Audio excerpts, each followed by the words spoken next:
Bonjour à tous, bienvenue à ce dernier webinaire de notre focus sur l'informatique au service de l'audit. Et ce soir, c'est un séminaire qui est réservé au Lab 50 et vous allez avoir un retour sur les mémoires du futur. Je vous rappelle un petit élément, bien évidemment, pour la validation de votre heure. Pensez à valider, à répondre au questionnaire du CAC 120. Donc, j'aurai le plaisir d'animer cette soirée aux côtés de Cyril Degriard, qui est notre chef de projet du Lab 50. Le Lab 50 est un des piliers de la commission à innovation que je préside en tant que vice-présidente de la CRCC Paris. Au sein de cette commission à innovation, en fait, nous avons trois jambes. Un pilier durabilité qui permet d'accompagner et de former nos confrères aux enjeux de la RSE et de la CSRD. Un pilier, l'informatique au service de l'audit, qui va nous permettre de mettre en pratique des principes d'audit et de politique en matière de cybersécurité. Et notre pôle innovation, qui est au sein du pilier, le Lab 50. Le Lab 50, en fait, c'est un laboratoire d'observation des transformations des métiers du chiffre. Le Lab 50 explore aussi les nouvelles technologies qui remodèlent la pratique de nos professionnels.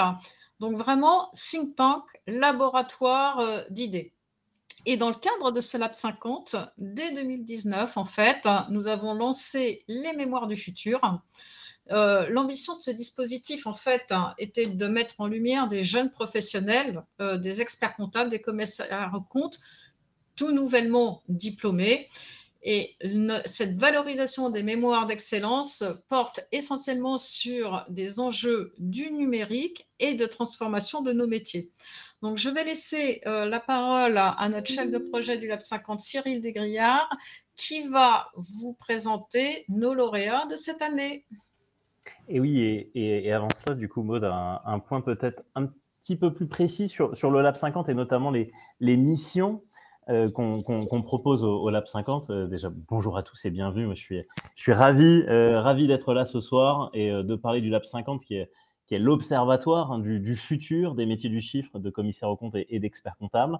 On explore au sein de ce Lab 50 les opportunités du futur à venir. Bien sûr, on est convaincu que l'avenir de la profession est formidable et on fait tout pour le montrer. Et vous avez déjà le site du Lab 50, le lab50.fr. Vous verrez qu'il y a des tonnes d'articles, des tonnes de podcasts, des tonnes de retours d'expérience qui sont extrêmement intéressants.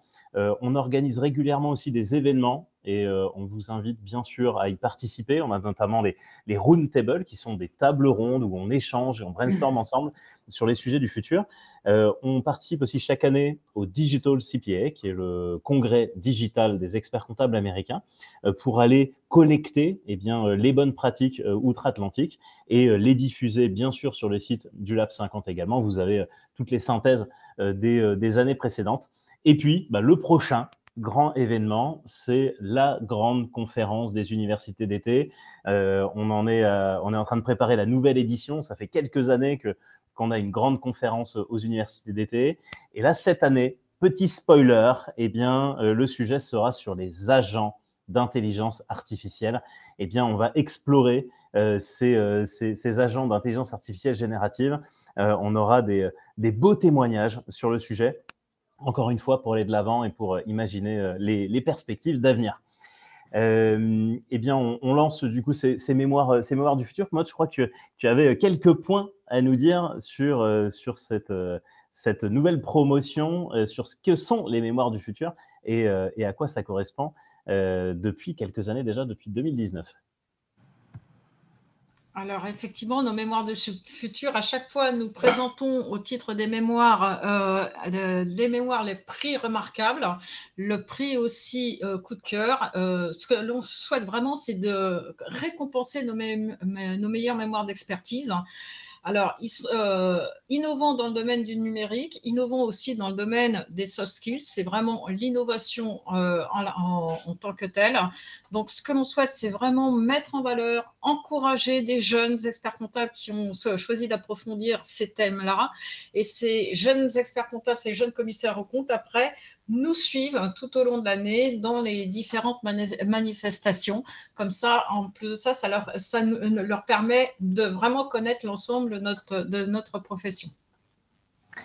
Et oui, complètement. Et du coup, bah, tu as bien vu, Maud, et on l'a vu ensemble pour cette nouvelle édition 2025. On a eu des étapes de sélection importantes. Notamment, il y a 2 critères qui permettent de sélectionner les mémoires du futur.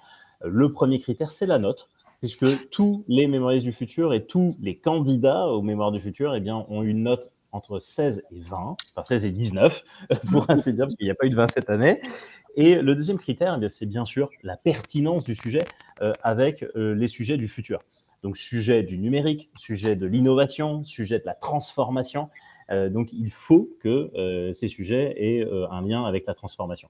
Et donc, il y a tout un processus, en fait, qui est très rigoureux pour identifier qui seront les mémoires du futur. Au départ, une sélection sur titre, puis sur les notices, et ensuite, il y a une session de pitch qui est organisée pour les derniers, pour enfin arriver aux 4 lauréats.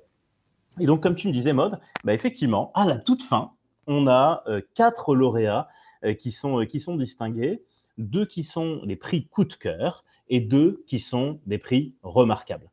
Et donc, pour la promotion 2025, voici les résultats. Les résultats, on a tout d'abord Rémi Vialette qui est avec nous ce soir, qui viendra nous présenter son mémoire, qui est prix remarquable.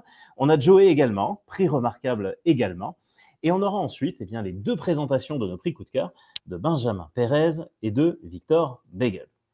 Alors, sans plus tarder, moi je te propose qu'on démarre et puis on lance les hostilités. Ah oui, un point important, merci Pierre.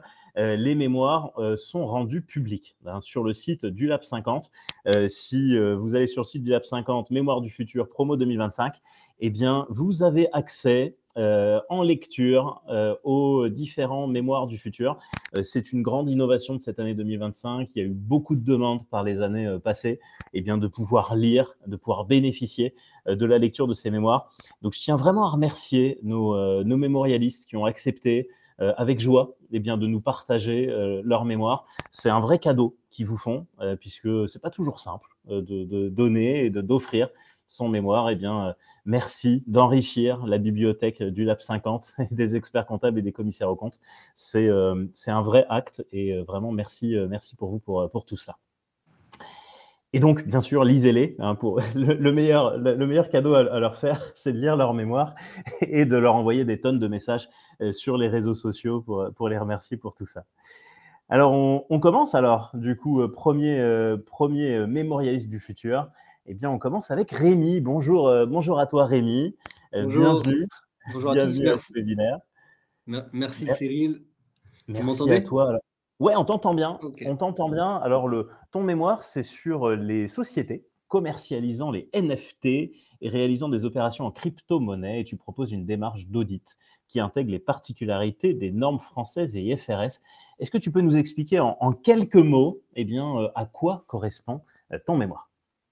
Oui, tout à fait, Cyril. Déjà, je voulais commencer par dire que j'étais ravi de participer à ce webinaire.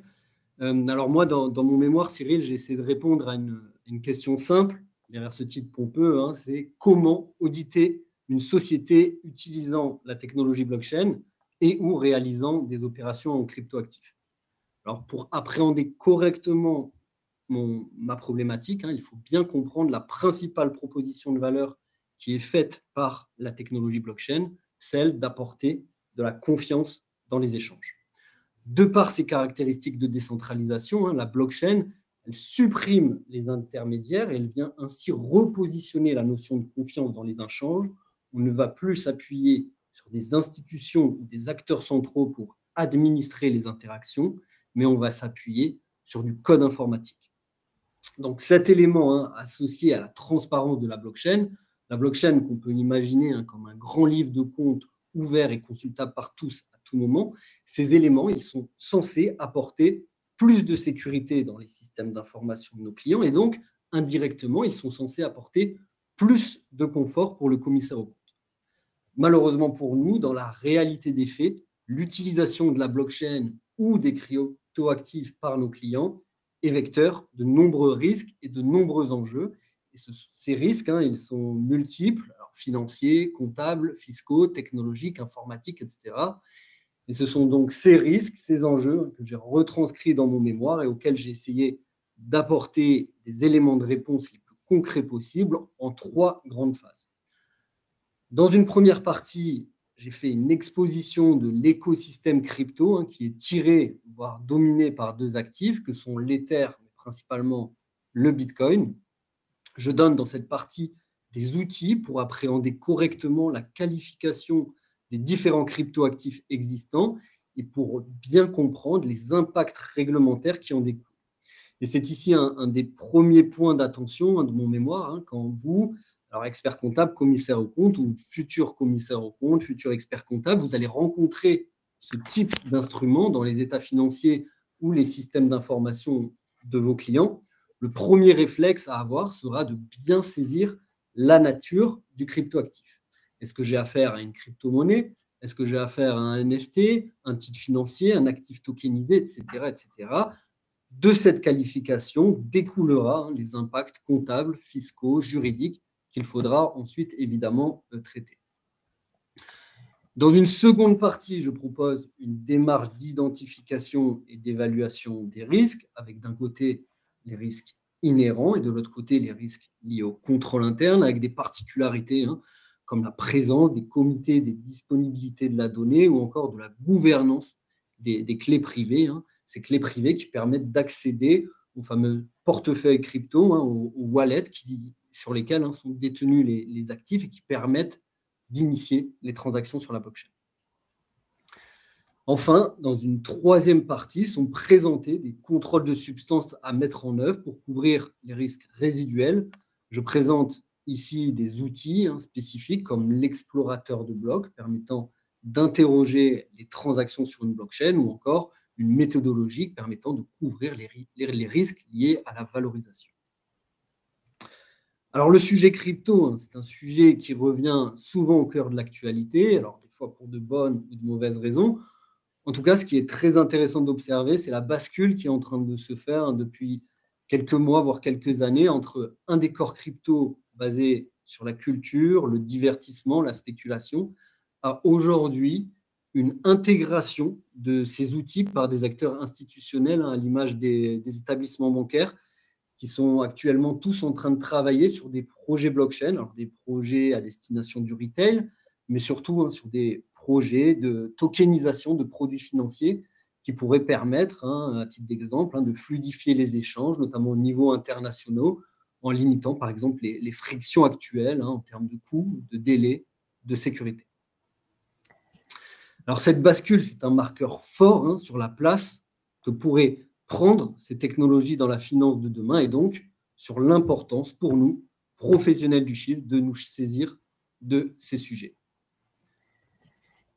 Merci Rémi pour cette présentation. Moi, j'ai une première question, notamment à destination des auditeurs et des commissaires aux comptes qui nous écoutent. Finalement, comment tu vois l'évolution du rôle du commissaire aux comptes dans cet écosystème crypto? Ça va quand même beaucoup changer, ça a déjà beaucoup changé, ça va encore changer. Et comment toi, tu le vois dans les années à venir, ce rôle du commissaire aux comptes et de l'auditeur? Tout à fait, Cyril. On est vraiment dans un environnement qui change de plus en plus vite et le rôle des auditeurs dans cet écosystème mouvant, moi, je le vois vraiment prépondérant, indispensable.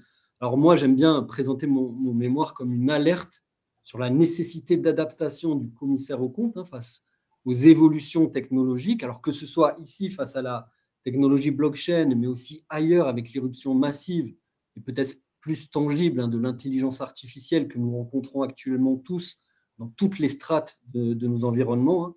Nous, professionnels du chiffre, donc commissaires aux comptes, experts comptables, nous devons être au cœur de ces sujets, au cœur de ces transformations. Alors, évidemment, sans devenir de véritables ingénieurs avec une maîtrise parfaite du code informatique et des différents algorithmes, il nous faut à minima comprendre les enjeux et la proposition de valeur de ces outils, de ces technologies, de ces transformations.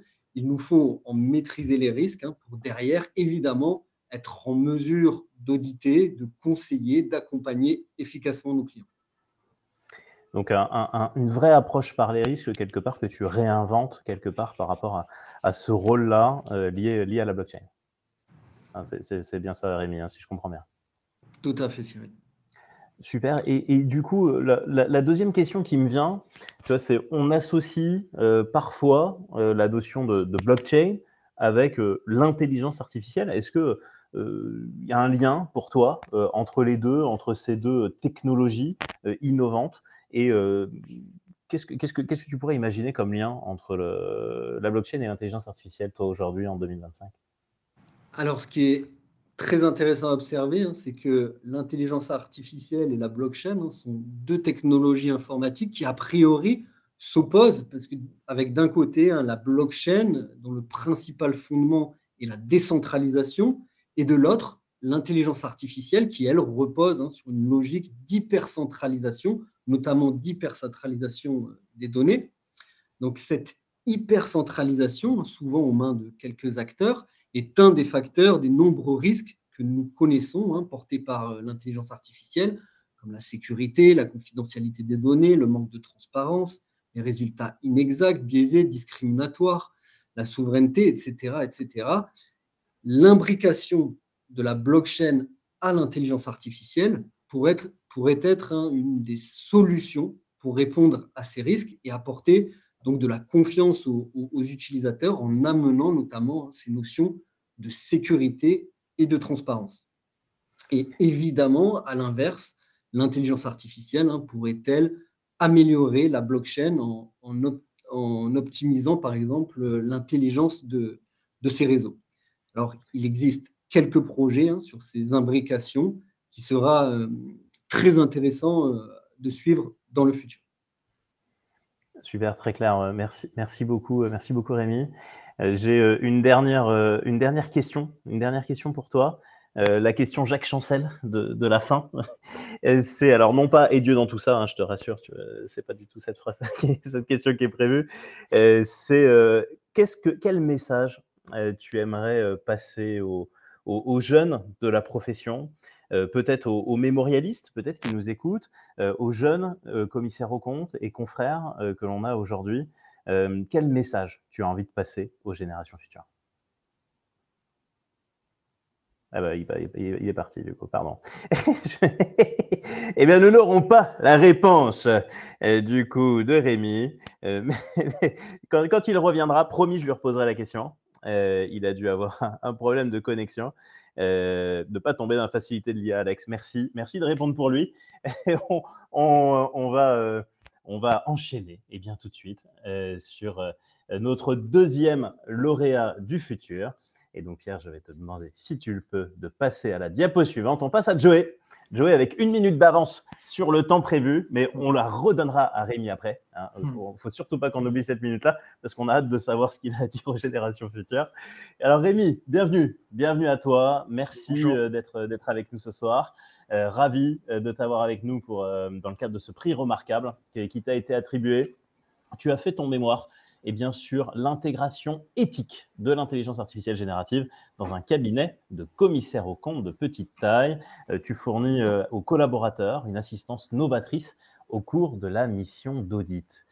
Alors, cher Joey, même sentence pour toi, est-ce que tu pourrais nous expliquer en quelques minutes en quoi consiste ton mémoire de DEC? Oui, d'abord, bonjour à tous.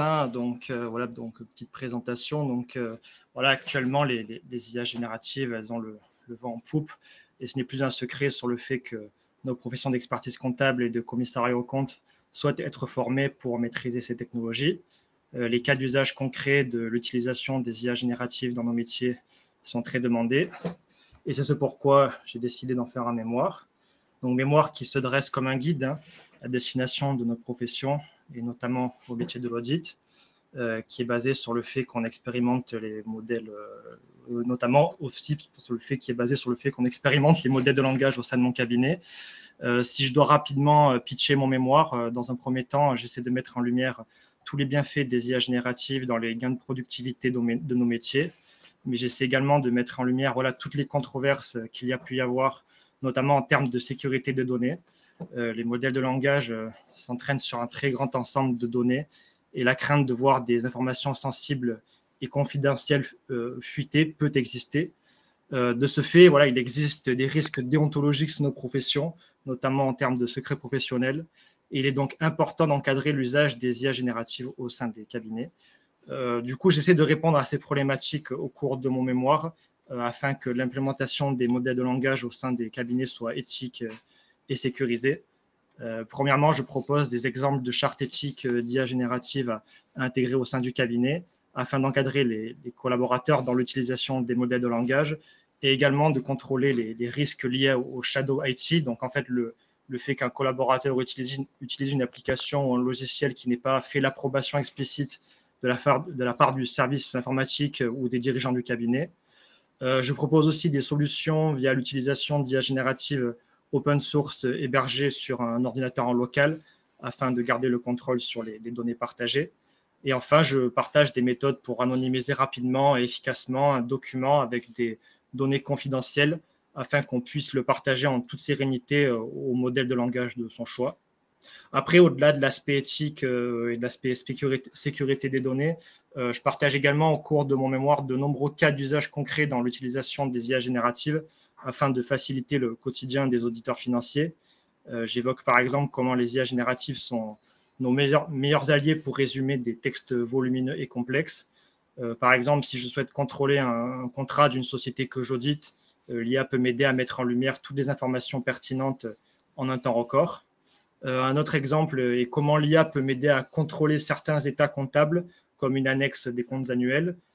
Si je partage à l'IA en amont un questionnaire d'annexe, l'IA peut me faire une revue exhaustive de toutes les mentions manquantes obligatoires d'une annexe comptable et donc me faire gagner beaucoup de temps. J'insiste aussi sur la formulation des prompts lors de l'utilisation des modèles de langage. Une bonne formulation permet d'augmenter la qualité des réponses générées par les IA génératives. De ce fait, mon mémoire intègre donc toute une partie liée à la formation et la sensibilisation des collaborateurs dans la rédaction des prompts. Et voilà, ce que je tenais à mettre en conclusion avant tout, c'est que bien que les IA génératives sont de très puissants assistants pour les collaborateurs, il faut toujours veiller à prendre du recul sur les réponses générées, car le risque d'erreur est non négligeable. Et bien sûr, les IA génératives, bien que très performantes, sont encore loin de remplacer l'esprit critique que l'on doit veiller à avoir en tant que commissaire aux comptes. Merci. Merci Joey. J'aimerais rebondir sur ta dernière phrase, justement. On parle beaucoup de ChatGPT, tu vois, qui est un peu l'IA générative best-seller aujourd'hui. Il y en a évidemment plein d'autres. Mais du coup, qu'est-ce que tu penses, toi, de ces IA clés en main, un peu généralistes, qui sont disponibles sur le marché pour quelques euros par mois, dans le métier d'auditeur légal? Est-ce qu'il y a des limites, finalement, à cette utilisation des IA génératives? Et s'il y en a, lesquelles ce seraient lesquelles, selon toi? Oui, les IA génératives disponibles sur le marché, comme ChatGPT, peuvent avoir des limites dans l'application métier de l'audit légal. Ce sont des IA qui sont entraînées sur un très grand ensemble de données, mais qui ne sont pas forcément spécialistes de nos réglementations professionnelles ou sur comment interpréter les normes d'exercice professionnel. Après, cependant, les IA génératives comme ChatGPT peuvent très bien nous assister sur l'ensemble de la mission d'audit à partir du moment où j'arrive à rédiger un prompt précis et de qualité. Par exemple, ChatGPT peut très bien m'assister dans la phase de préparation et de planification d'une mission d'audit ou m'aider à effectuer une cartographie des risques d'une société auditée. Ça peut se matérialiser, par exemple, par la création de questionnaires d'audit liés à l'activité de la société par ChatGPT. Et en fait, le but, ce n'est pas que ChatGPT attribue lui-même en autonomie un niveau de risque envers la société que j'audite, mais qu'il m'assiste au mieux pour affiner, au mieux ma propre évaluation des risques d'audit. Donc en conclusion, bien que les IA génératives disponibles sur le marché comme ChatGPT ne soient pas des spécialistes par défaut de l'audit, ils peuvent très bien nous assister sur de nombreuses tâches voilà, d'audit à partir du moment où je rédige un prompt de qualité. Hein. Alors, alors c'est intéressant parce qu'il y a un certain paradoxe finalement, parce que tu es en train de nous dire qu'on a des limites dans l'utilisation de ces outils-là et qu'en même temps, eh bien, on va avoir des belles opportunités, des productions qui restent intéressantes.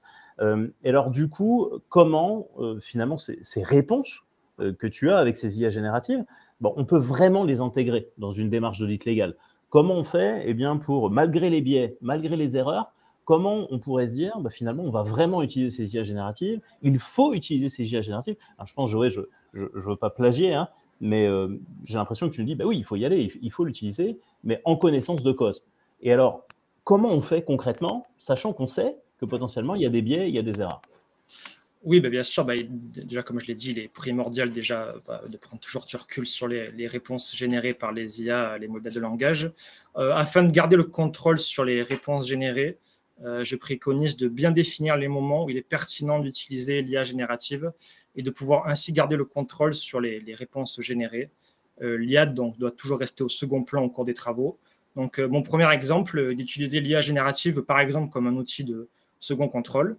Donc, par exemple, au cours de mes travaux d'auditeur, je produis un calcul assez complexe pour contrôler un compte. Hein. Je partage mon calcul à l'IA pour que cette dernière me challenge sur ce que j'ai fait. Ça me permet d'avoir ainsi une prise de recul sur ce que j'ai produit.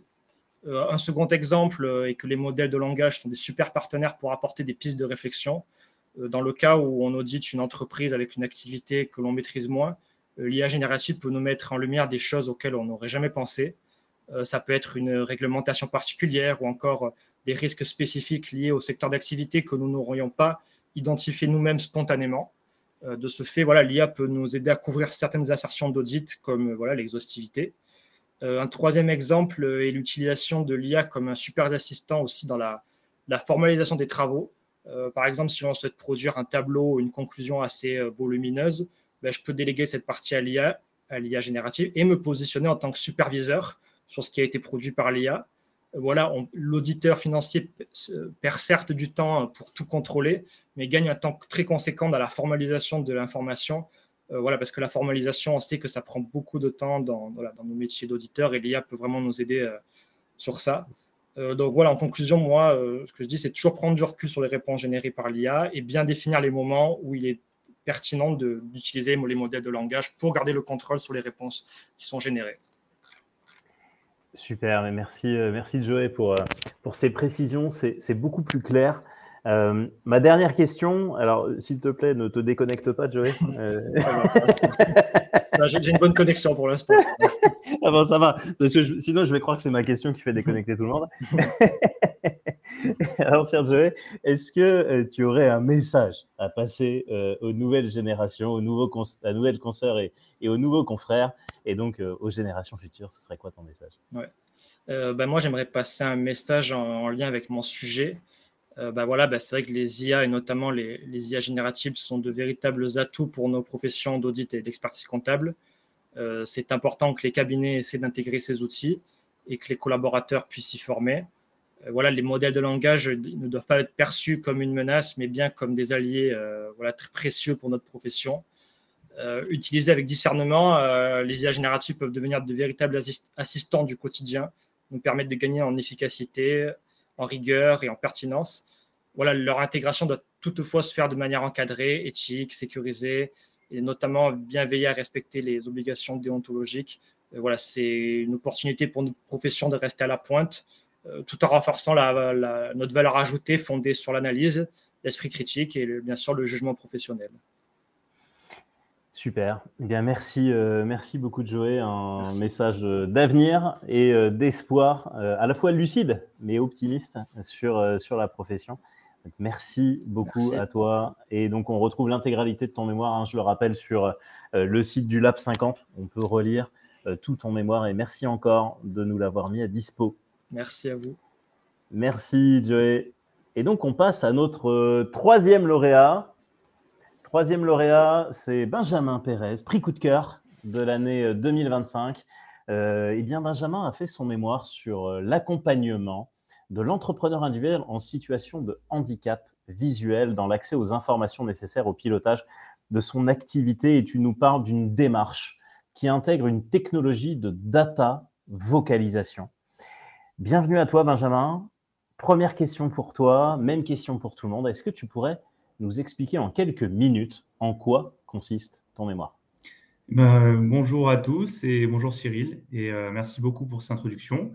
Comme mes confrères, je vais vous remercier tout d'abord d'avoir organisé cet événement, et je vais tout de suite enchaîner sur la présentation de mon mémoire. Donc pour en parler assez rapidement, il faut savoir que ce mémoire, si je l'ai écrit, c'est parce que je suis parti d'un constat assez clair dans le cadre de l'accompagnement d'un de mes clients qui était en situation de handicap visuel. Et c'est notamment que quand certains entrepreneurs profitent de la data visualisation, de la business intelligence, de tableaux de bord et de toutes ces informations qui leur permettent de piloter leur activité facilement, et bien, il y a d'autres entrepreneurs, et je parle notamment de ceux en situation de handicap visuel, qui se heurtent, eux, avec des difficultés d'accès physique à l'information, et même sous sa forme la plus brute. Et donc, quand on part de ce constat, finalement, donc là, je suis en train de vous parler des idées et du fil conducteur du mémoire. Quand on part de ce constat, finalement, on se rend compte qu'il y a une certaine asymétrie en matière d'accès à l'information pour ces entrepreneurs et par rapport aux autres entrepreneurs. Et donc, je me suis basé logiquement des opportunités qui se présentaient, à savoir la business intelligence, donc la data visualisation par analogie, mais aussi toutes les solutions d'intelligence artificielle générative, parce qu'en novembre 2022, on avait ChatGPT qui arrivait sur le marché. Bon, c'était complètement disruptif, il fallait en profiter. Et donc, tout ça mis bout à bout, ça m'a permis de créer une solution que j'ai appelée data vocalisation. Et donc, en fait, tout simplement, un agent vocal qui permet à l'entrepreneur de lui poser des questions en toute accessibilité à l'oral et de se voir restituer une information également au format sonore. Et donc, finalement, un parcours, j'ai envie de dire, client totalement accessible. Donc, il faut savoir que cette solution, l'objectif, c'était jamais, en aucun cas, de remplacer l'expert comptable, mais plutôt de promouvoir une meilleure autonomie des entrepreneurs en situation de handicap visuel. C'est-à-dire qu'en fait, l'objectif, c'est de leur donner la possibilité de pouvoir accéder de manière autonome à l'information sans avoir à s'en remettre à un tiers, une personne de leur famille, l'expert comptable, tout simplement pour savoir quel est son chiffre d'affaires sur le mois ou pour savoir quel a été le montant du dernier prélèvement URSSAF.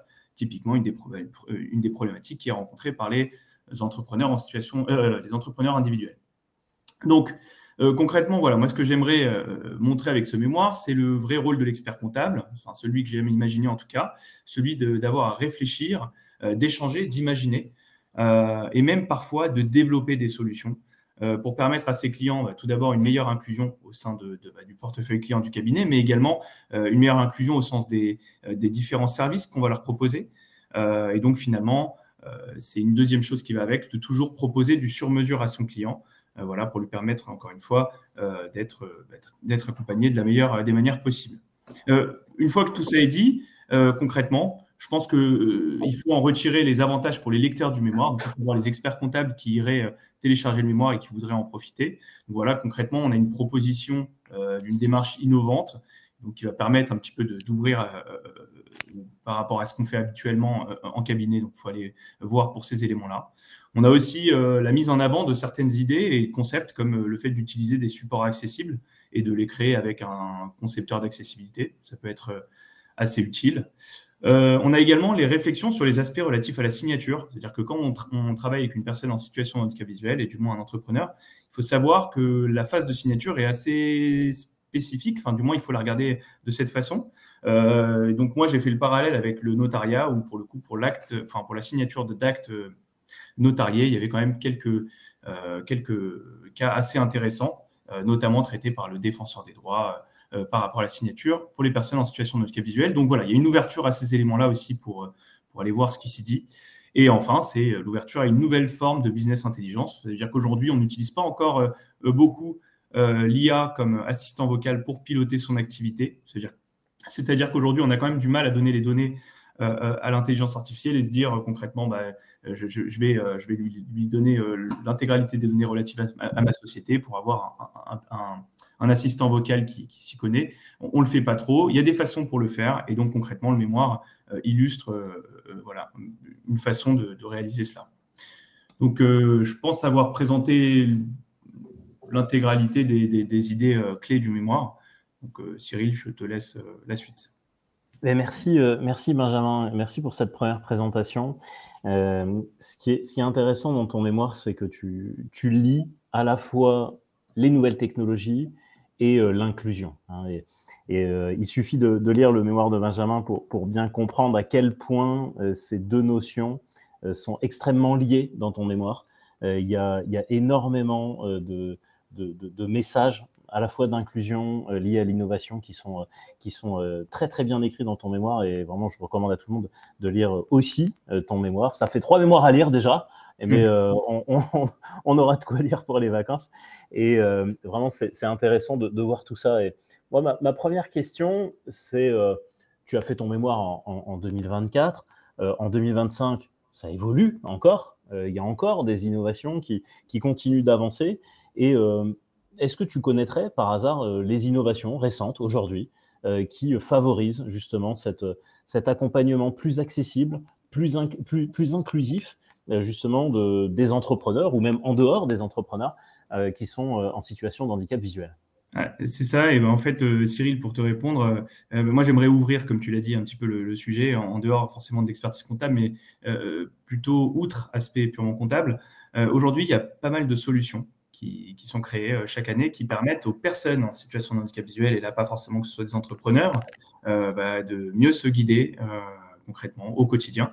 Et bon, pour faire le lien avec mon mémoire, la première chose dont j'aimerais parler, c'était ChatGPT et sa version 100% vocale. Et en fait, ce qui est assez drôle, c'est que quand j'ai fait mon mémoire, ChatGPT ne proposait pas en fait de parcours 100% accessible pour qui que ce soit, en fait, que ce soit pour un entrepreneur ou une personne en situation de handicap visuel. Et donc, en fait, on ne pouvait pas utiliser l'application comme on le fait aujourd'hui, avec le mode 100% vocal. Et donc, cette arrivée, ce qui est drôle, c'est arrivé quelques semaines après ma soutenance. Et du coup, j'étais quand même assez content, parce que je me suis dit, bon, à un certain moment, voilà, je ne sais pas si c'est pour l'accessibilité qu'OpenAI a intégré ces fonctionnalités, mais en tout cas, encore une fois, quelque chose qui va paraître gadget pour beaucoup de gens va permettre aux personnes en situation de handicap visuel de se guider plus facilement, d'avoir accès à des informations plus facilement, parce qu'avoir accès à ChatGPT vocalement, c'est quand même quelque chose qui permet voilà, de faire énormément de choses aujourd'hui. Et en fait, je vais rebondir sur ce même point, le fait qu'un gadget pour certains peut être super important pour d'autres, et je vais vous parler des Ray-Ban Meta. C'est un autre point. En fait, j'ai appelé mon client qui était en situation de handicap visuel, et je lui ai parlé de tout ça, des dernières nouveautés. Je lui ai dit, voilà, peut-être qu'il faudrait mettre des choses à jour. Et lui-même m'a dit, en fait, si tu veux, aujourd'hui, moi, j'utilise les Ray-Ban Meta, et ça a changé mon quotidien. Et j'ai trouvé ça exceptionnel parce qu'en fait, on a parlé de 2-3 applications pratiques. Et quand, par exemple, avant, il se faisait régler par chèque et qu'il ne pouvait pas lire le montant qui était indiqué sur le chèque, là, avec les Ray-Ban Meta, il pouvait demander tout simplement de lui indiquer le montant qui était sur le chèque.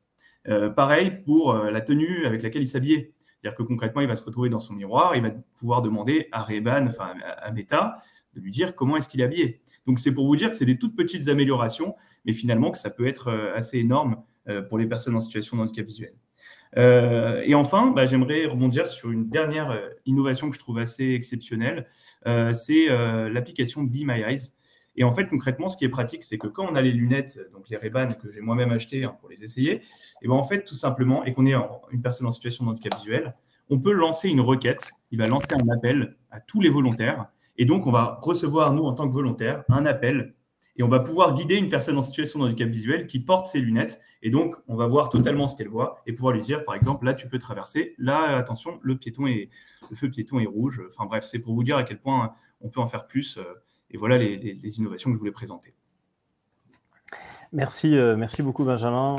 Effectivement, beaucoup d'évolutions alors depuis ces derniers mois par rapport à ce sujet hyper important d'inclusion, notamment aux personnes handicapées et notamment sur le handicap visuel. Hyper intéressant. Et si on revient dans le monde justement des professionnels du chiffre, est-ce qu'il y a des acteurs aujourd'hui qui seraient susceptibles peut-être de s'impliquer davantage dans l'amélioration de l'accessibilité et de ces services proposés dans les cabinets? Bien sûr, bien sûr. Et en fait, il faut se rendre compte qu'il y a beaucoup de parties prenantes différentes qui pourraient s'y intéresser. Bon, moi, je tends la main et je leur demande de l'attendre également aux éditeurs de logiciels, voilà, que ce soit des logiciels métiers ou que ce soit des logiciels comptables. Ça pourrait être très intéressant d'intégrer des fonctionnalités vocales dans les logiciels et ça pourrait être intéressant pour les entrepreneurs. Alors, comme je lis les commentaires actuellement du chat, ça pourrait être intéressant pour les personnes en situation de handicap visuel, mais également pour les autres entrepreneurs qui, pour le coup, n'aiment pas lire, comme ça a été indiqué en commentaire. Non, mais sans plaisanter, en fait, voilà. Il faut encore se dire que pour certains, ça va être gadget et que pour d'autres, ça va être crucial et que ça va les faire avancer. Donc voilà. Donc les éditeurs de logiciels, c'est certain. Les experts comptables aussi, puisque concrètement, maintenant, ils sont sensibilisés à la problématique. C'est vrai qu'on rencontre peu d'entrepreneurs en situation de handicap visuel et donc, voilà, c'est intéressant du moins d'avoir été sensibilisé aujourd'hui pour y réfléchir demain si vous en rencontrez. Et enfin, bien évidemment, les associations professionnelles. Mais alors là, je leur demande rien puisqu'elles en font énormément. Et je ne leur demande pas de rajouter quoi que ce soit, puisque aujourd'hui, les associations que j'ai pu rencontrer, voilà, en font énormément pour que les personnes s'insèrent sur le marché professionnel, mais également pour qu'elles ouvrent leur société, enfin tout le reste. Donc ça, vraiment, les associations, c'est une partie prenante qui est déjà très active. Voilà, je compte principalement sur les experts comptables et les éditeurs de logiciels. Super. Et dernière question pour toi, Benjamin, en une phrase. Eh bien, quel message souhaites-tu porter ce soir aux nouvelles consoeurs et aux nouveaux confrères qui embrassent aujourd'hui la profession? Écoute, Cyril, je leur souhaite d'avoir toujours envie d'innover, d'être toujours en veille des dernières choses qui se font parce qu'on n'est pas à l'abri d'avoir encore plus de nouveautés qui nous permettront d'accompagner nos clients de manière encore plus inclusive. Donc voilà, restez en veille et continuez d'innover, d'embrasser ces nouvelles technologies. Merci Benjamin, merci pour ta présentation et merci pour ces messages d'inclusion que tu portes au quotidien. On enchaîne pour notre dernier mémorialiste du futur de l'édition 2025. J'accueille Victor Beigel qui est prix coup de cœur pour cette année. Ton sujet, Victor, est faire parler la data où tu exploites les LLM par l'expert comptable, les Large Language Models. Alors, Victor, déjà, bienvenue à toi. Merci d'être là pour ce webinaire. La première question que j'ai envie de te poser, Victor, est-ce que tu peux nous présenter ton mémoire? Quels sont les principaux points qu'il fallait retenir? Déjà, merci à tous d'être là. Merci au Lab 50 de nous permettre de présenter nos travaux. Et bravo aussi à Joey, à Benjamin, à Rémi pour leur taf parce qu'ils ont fait du super boulot. J'ai un peu parcouru leur mémoire. Je ne les ai pas lu en entier, mais c'était extrêmement instructif à lire. Donc, effectivement, moi, j'ai choisi de parler des Large Language Models. Donc, je pense qu'on est tous d'accord pour faire le constat qu'avec les IA génératives, on a une technologie d'une puissance énorme. Pierre, d'ailleurs, tu peux passer sur la slide suivante. Mais qu'en pratique, quand vous voulez mettre en place ces IA, il y a beaucoup de problèmes qui se posaient. L'interaction avec les données, l'urbanisation du système d'information du cabinet, le ROI. Est-ce qu'on va gagner vraiment de l'argent avec l'IA? Est-ce que ça va apporter quelque chose au cabinet? Et donc, voilà, c'est un peu à cette question que j'ai cherché à répondre dans mon mémoire. Donc, voilà, Pierre, tu peux aussi passer la slide suivante. Merci. Donc, comment un cabinet va détecter parmi tous les cas d'usage potentiels ceux qui vont réellement créer de la valeur pour lui?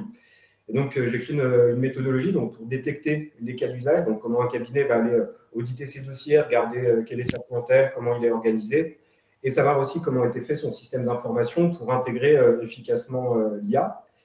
Et ensuite, avoir un guide méthodologique pour conduire le projet LLM. Donc, je me suis basé notamment sur la méthode Moscow pour définir la roadmap, s'assurer aussi qu'on va respecter le budget qui a été défini pour le projet, et ensuite s'assurer de former les collaborateurs et d'assurer le déploiement de la solution qui est envisagée.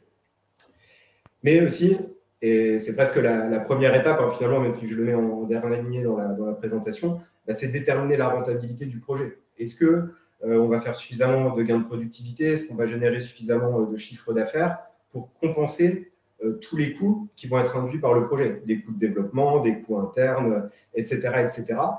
Et quand on va viser des cas d'usage qui sont complexes, on peut avoir des coûts qui peuvent être énormes. Sur certains cas d'usage, on parle très très vite en centaines de milliers, voire en millions d'euros. Par contre, il y en a qui sont plus simples, qui sont plus accessibles aussi pour des structures à taille humaine. Et c'est ça en pratique qui va être le plus utilisé, puisque la plupart des cabinets sont des structures qui sont entre 10 et 20 collaborateurs, si on en croit les statistiques de l'ordre. Jean-Pierre, tu peux passer à la slide suivante aussi, s'il te plaît. Voilà. Et donc, j'ai mis ça en pratique en travaillant donc, sur un cas d'usage assez simple. Donc, ça consiste en fait tout simplement à se servir de ChatGPT pour restituer les comptes aux clients. Et donc, pour analyser donc, des comptes, donc, on doit passer par un prompt, donc des instructions qu'on va donner à l'IA qui peuvent être très longues à rédiger. Et donc, j'ai créé un générateur donc, qui est sur une URL publique. Donc, le lien est dans la présentation d'ailleurs, dans lequel on va pouvoir se créer des modèles d'instructions pour une typologie de clientèle donnée. Donc, en fonction de la forme juridique, en fonction du secteur d'activité, et de pouvoir utiliser ces prompts sur plusieurs types plusieurs clients similaires. Et donc ensuite, les rapports qui vont être générés donc, grâce à cet outil donc, vont permettre de formaliser le devoir de conseil, c'est-à-dire et d'alerte. On a détecté dans les comptes, par exemple, qu'un gérant n'avait pas de protection sociale. L'IA, elle va le détecter, mais en plus, elle va l'écrire, elle va le formaliser. Les paroles s'envolent, les écrits restent, donc ça permet de s'éviter aussi des risques par rapport au devoir d'alerte sur le client. On va pouvoir aussi, grâce à ces rapports, proposer des missions complémentaires. C'est-à-dire que si on a paramétré le prompt pour détecter des risques sur la trésorerie, par exemple, eh ben, on va pouvoir proposer au client une mission complémentaire qui va être argumentée, ou un prévisionnel par exemple, qui va être argumentée en fonction des éléments du dossier. Et il y a une troisième dimension que j'ai intégrée dans l'outil qui est celle de s'adapter à la personnalité du destinataire. Donc, je me suis basé sur la théorie DISC pour ceux qui connaissent. En fait, concrètement, ça veut dire quoi? On va dire à l'IA, mon client, c'est par exemple quelqu'un de très extraverti et optimiste. Et bien, le rapport qui va être généré aura lui-même un ton optimiste, positif. Et donc, ça va avoir plusieurs effets, c'est-à-dire que le client va mieux comprendre, va mieux être impacté par ce qu'il va lire. Donc, derrière les formulations qu'on lui donnera, a priori, il va mieux les intégrer. Et aussi, si on veut placer des missions complémentaires et donc générer du chiffre pour le cabinet, ça va être aussi un moyen de maximiser les chances que le client souscrive finalement. Voilà. Alors, je me doute que tout le monde n'aura pas le temps ou l'envie de lire un mémoire complet de plus pendant ses vacances. Donc, j'ai fait un petit tutoriel vidéo sur Loom. Donc, le lien est également dans la présentation, qui fait une vingtaine de minutes et qui détaille pas à pas comment fonctionne l'outil, comment s'en servir, ou éventuellement, si un cabinet souhaite faire la même chose de son côté, voilà, tout est disponible. Voilà, j'en ai terminé. Je vous remercie. Merci beaucoup, Victor. Moi, j'ai une première question, tu vois, à la lecture de tout ce que tu nous dis. Et évidemment, tu sais bien que moi, je suis aussi un petit cabinet d'expertise comptable, hein, donc je fais partie de cette catégorie-là. À première vue, est-ce qu'il faut être pessimiste quand on est un petit cabinet où on n'a peut-être pas les moyens, l'infrastructure pour implémenter ces cas d'usage? Quelle est ta position justement par rapport à ces cabinets de petite et moyenne taille, j'ai envie de dire? Très clairement, il y a une évidence qui est que les cabinets avec une grosse surface financière, des ressources techniques, des services informatiques étoffés ont un très gros avantage par rapport aux plus petites structures qui, elles, sont entre guillemets condamnées à bricoler. Mais pour moi, je ne vois pas ça comme condamnation entre guillemets des petits cabinets. C'est-à-dire que les cas d'usage, ils sont tellement nombreux et il y a tellement de façons de bien utiliser l'intelligence artificielle que des plus petites structures vont trouver leur bonheur si elles font la démarche de bien réfléchir au cas d'usage qu'elles veulent implémenter et à quelles problématiques elles vont chercher à répondre. C'est sûr que pour un cabinet de 10 personnes, se dire je vais développer une solution qui va répondre toute seule aux emails de mes clients, non, là c'est sûr, il faut plusieurs millions d'euros pour arriver à ces systèmes-là parce qu'il faut brancher une messagerie aux données, il faut mettre des bases de connaissances en plus sur l'IA, c'est très complexe à développer en pratique, mais il y a quand même beaucoup de cas d'usage utiles, c'est ce que j'ai voulu démontrer avec l'outil que j'ai développé, qui vont permettre à des petites structures de justement profiter de l'IA, prendre le train en marche. Super. Et du coup, comme on peut rester optimiste justement vis-à-vis de l'ensemble des structures, peu importe leur taille, Est-ce que tu penses que les éditeurs, par exemple, de logiciels, ils ont un rôle à jouer, justement, dans cette mise à disposition de l'IA au sein de l'ensemble des cabinets?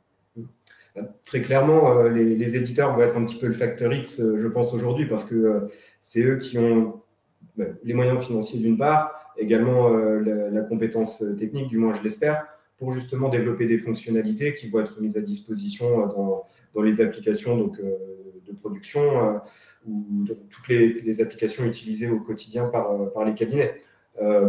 Si on regarde un petit peu l'actualité, on voit que les éditeurs se bougent, on commence à avoir des annonces qui sont intéressantes sur pas mal de fonctionnalités. Voilà, maintenant, on verra ce que ça donne concrètement. Est-ce que ce seront des solutions qui seront viables et qui seront réellement utiles? Ça, seul l'avenir nous le dira. J'espère simplement, sans faire de militantisme, mais qu'on ne va pas tomber dans ce qui s'est passé il y a une dizaine d'années avec le SaaS, où il y a beaucoup d'éditeurs qui ont plutôt fait de la cosmétique et du marketing plutôt que de faire du vrai SaaS, du vrai web. Et ça a pu pénaliser certains cabinets. Et il y a une dernière dimension aussi qui me paraît très importante, c'est le fait qu'aujourd'hui, il n'y a pas que les experts comptables qui veulent faire de la comptabilité, il y a beaucoup d'acteurs qui veulent faire de l'ombre aux professionnels du chiffre et qui, alors je ne vais pas les citer, mais je pense que tout le monde voit de qui je parle, et que ces acteurs-là, eux, vont utiliser à fond l'IA parce que ce sera leur terrain de jeu, parce qu'ils n'ont pas forcément la compétence métier en interne. Et ça va forcément faire que leurs solutions seront un peu meilleures que ce qu'elles sont aujourd'hui, et donc renforcer la concurrence. Donc, intégrer au plus l'IA et si possible par les éditeurs, oui, c'est sûr que pour moi, c'est une nécessité, et je suis impatient de voir dans quelques mois les fonctionnalités qui sortiront pour voir si on a des solutions qui marchent bien. Super, et merci beaucoup Victor pour ces points-là. Alors, dernière question, la même pour nos 4 lauréats.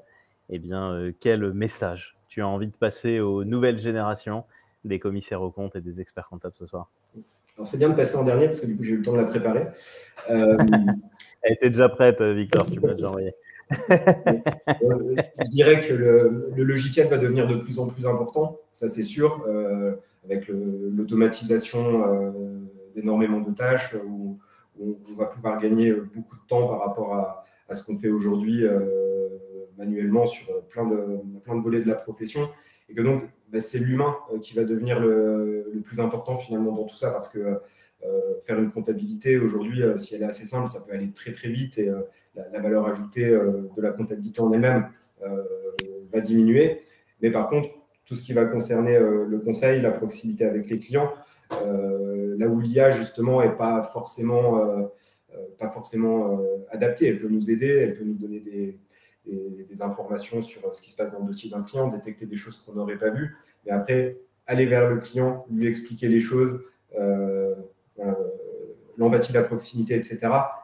C'est ça qui me fait dire que si on prend le virage là, le métier a de beaux jours devant lui. Pas d'inquiétude du tout. Super, eh bien merci pour ce message optimiste et réaliste sur la profession. Eh bien, on en arrive au terme de ces présentations, de ces 4 mémorialistes du futur édition 2025. Je rappelle que ces 4 mémoires sont disponibles en libre accès sur le site lelab50.fr. Je vous invite à les lire, à les télécharger, à regarder la qualité de leurs travaux. Vraiment, ils ont fait un travail formidable cette année, comme les années précédentes, bien sûr, mais particulièrement cette année. Donc, je vous invite à consulter et à lire leur mémoire. À les solliciter sur les réseaux sociaux aussi, bien sûr. Les mémoires du futur, eh bien, comme Maud le disait tout à l'heure, eh bien, c'est bien au-delà d'un prix, c'est bien au-delà d'un trophée. C'est aussi eh bien, une mise en avant, une mise en valeur de nos professions, de nos métiers. Donc, n'hésitez pas. Merci Pierre pour le lien que tu as remis sur le chat, à télécharger les mémoires. Il nous reste 5 minutes pour les questions-réponses. Et peut-être, Maud, tu avais un message peut-être à nous passer par rapport à ça? Alors, mon micro est bien branché. Oui. Moi, j'ai un premier message, c'est effectivement, oui, vous avez d'autres choses à faire pendant les vacances, mais pour votre culture personnelle, je ne saurais que trop vous recommander de lire ces mémoires du futur, parce que de toute façon, quelle que soit leur profondeur, vous avez des enseignements à prendre au sein de vos cabinets et sur les 4 sujets. Que ce soit la problématique des LLM, que ce soit aussi le traitement de nos clients en situation de handicap, parce que un handicap visuel, c'est une chose, mais on peut essayer de voir quelles sont les ouvertures sur d'autres problématiques de handicap. Les NFT, ben, il faut aimer, mais pendant un moment donné, c'était un sujet qui était très, très prégnant, notamment aux universités d'été. L'IA a supplanté la problématique des NFT, mais de toute façon, la blockchain va revenir. Donc, à un moment donné, il faut aussi s'en intéresser. Donc, sincèrement, lisez ces mémoires, essayez d'en retirer des enseignements pour vos propres applications. Libérez-vous, et là c'est plus pour tous les confrères qui se disent mais non, je n'y arriverai jamais, l'intelligence artificielle c'est trop compliqué. Moi j'ai une consoeur qui dit de toute façon ChatGPT maintenant c'est mon collaborateur. Et au moins, je peux le recadrer facilement, il m'obéit très vite. Et c'est ça, il faut se dire qu'on va tous s'auto-former à l'intelligence artificielle et on va pouvoir s'en servir d'une façon ou d'une autre. On va tous se former à ces nouvelles technologies. Les NFT, on peut pas, ce n'est pas simplement de l'art, c'est aussi toutes les transactions bancaires qui utilisent la blockchain, donc il faut pas l'oublier. Et donc, allez-y, n'ayez pas peur, allez-y à votre degré de profondeur, vous y arriverez tous. Et surtout, dites-vous que c'est le cabinet de demain, mais le cabinet de demain qui est peut-être sur un plan technologique, numérique, mais ce sont aussi nos collaborateurs de demain. Et vous verrez que ces outils vont avoir un impact majeur sur nos jeunes collaborateurs. Et qui plus est, ce sont nos jeunes qui vont nous pousser parce qu'ils ont une ouverture d'esprit qu'on n'a pas forcément parce qu'ils partent de zéro. Donc, ils vont nous challenger. Et donc, puisqu'ils vont nous challenger, on va les suivre, on va les dépasser. Donc, c'est surtout ça, c'est se dire, on a des nouvelles technologies, puis on va avoir aussi nos fameux soft skills, des nouvelles compétences, et il faut vraiment aller dans ces nouvelles compétences et voir comment on peut faire progresser l'ensemble de nos collaborateurs sur ces nouveaux outils et leur faire acquérir des nouvelles compétences. Super, merci Maude. Merci aussi pour tout ce que tu as pu faire sur les mémoires du futur. C'était un grand plaisir. Merci pour ce plaidoyer aussi en faveur de nos mémorialistes.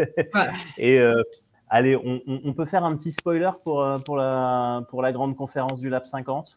Le petit spoiler, c'est qu'on te retrouvera pendant la grande conférence. On aura la joie de t'entendre parler sur les agents d'intelligence artificielle. On aura pas mal d'invités qui seront avec nous. En tout cas, je serais ravi de partager la scène avec toi parce qu'on sait combien tu as des grandes compétences sur ces sujets-là. On sait que tu as des avis très importants. On t'a déjà vu en grande conférence, d'ailleurs, il y a quelques années. Il y a quelques années, oui. Donc, ravi de cette saison 2 avec toi pour le mois de septembre. Et un autre spoiler, d'ailleurs, pour tous nos confrères de la CRCC Paris, je vous rappelle que le 10 juillet, à la Maison de la Chimie, nous avons notre journée de formation annuelle dispensée par la CRCC Paris. Cette année, alors le titre, c'est la somme de toutes les peurs. Nous allons vous démontrer au cours de multiples tables rondes qu'il n'y a strictement aucune raison d'avoir peur de l'avenir. Et il y aura effectivement aussi une table ronde qui sera consacrée justement à l'usage de l'IA dans nos cabinets.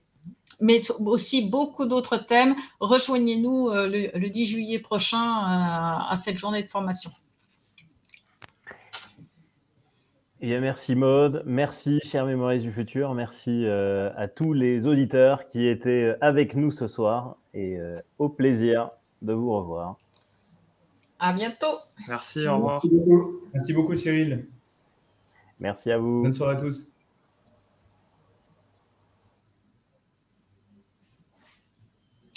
On a un problème sur un lien manifeste. Vous pouvez vous déconnecter les intervenants.